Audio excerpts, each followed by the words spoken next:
All right, today we are diving headfirst into some of the biggest questions you can possibly ask.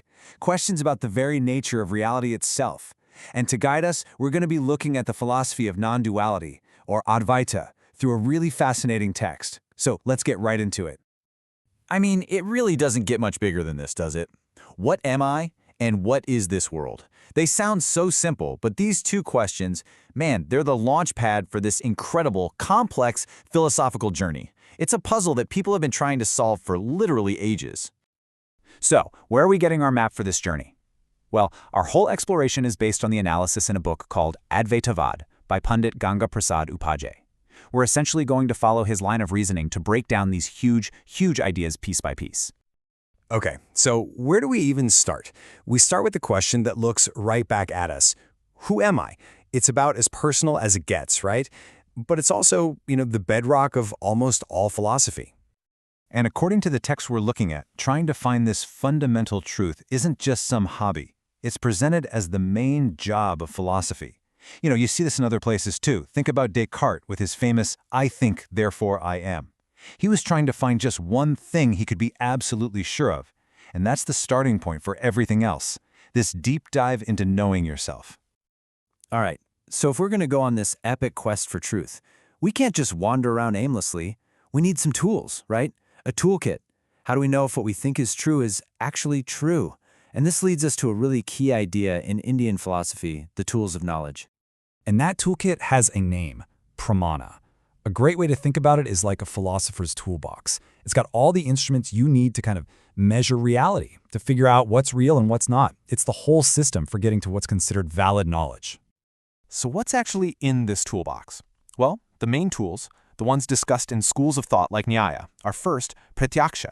That's just direct perception, which you see, hear, and touch with your senses. Then there's anumana, which is basically logic or inference. And finally, shabda, which is knowledge you get from a reliable source, like an expert or a trusted text. Okay, that seems pretty simple, doesn't it? We rely on our senses for everything, all day, every day.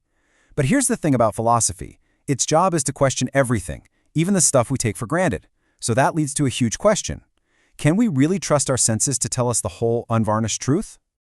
And here's a perfect example of why that's a problem. The text uses this classic analogy. Imagine you're walking in dim light and you see what you think is a snake. Your heart starts racing, you jump back, your body is reacting to a real threat. But then you look closer and it's just a piece of rope. Your perception felt 100% real, but it was completely wrong. Our senses can get fooled. They do get fooled. So, if our senses can be tricked when we're wide awake, let's take this whole idea one step further. Let's look at a state of consciousness where our experience of reality is totally different, the dream world. And the difference between these two states is what's so fascinating. When you're awake, right, your mind is dealing with an external world through your senses. But when you're dreaming, the mind is only talking to itself. It's dealing with purely internal stuff. The things you see in a dream, they aren't out there. They're all projections from inside your own head. There's a great quote about this from the philosopher Gaudapada. He says that wise people see the stuff in dreams as unreal. And the reason is simple. It's all happening inside. There's nothing external about it. While you're dreaming, it can feel just as real as anything, but there's no actual there to back it up. And this right here is where we get to the absolute core of the Advaita argument. Think about it. We all have this experience of a reality, the dream world, that feels totally, completely real while we're in it, but we know for a fact is an illusion once we wake up.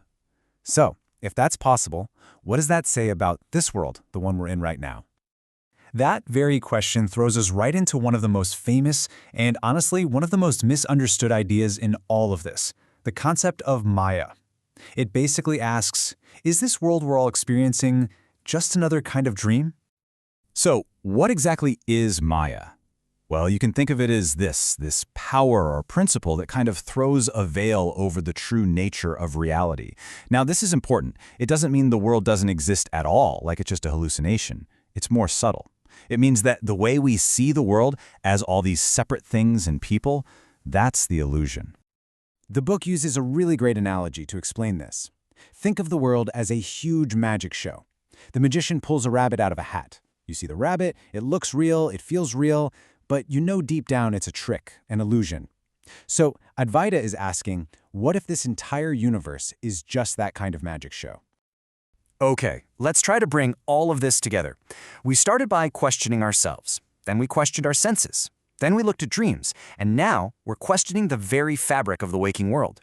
So what's the real point of this whole line of thinking? What's the essence of Advaita? Let's just recap the logical steps we took here. 1, we started by questioning reality. 2, we realized our senses, our main tools for knowing reality, can be tricked. 3, we saw how the dream world is a perfect example of something that feels totally real but is just an illusion. And that leads us to step 4, questioning if this waking world could also be a kind of grand illusion, or māyā. And I really want to make this super clear, because it's a common misunderstanding. Advaita is not saying that the world doesn't exist, that it's all just nothing. No, the argument is much more nuanced. It's saying that the world as we perceive it, with all its separate objects and people, might not be its true ultimate form, that there's a deeper reality hidden underneath the surface of what we see. So, after all that, this whole journey leaves us with one last massive question. If the snake was really a rope and the dream world isn't real, and this waking world might also be an illusion, then what is? What is the actual reality hiding behind it all? What is the truth?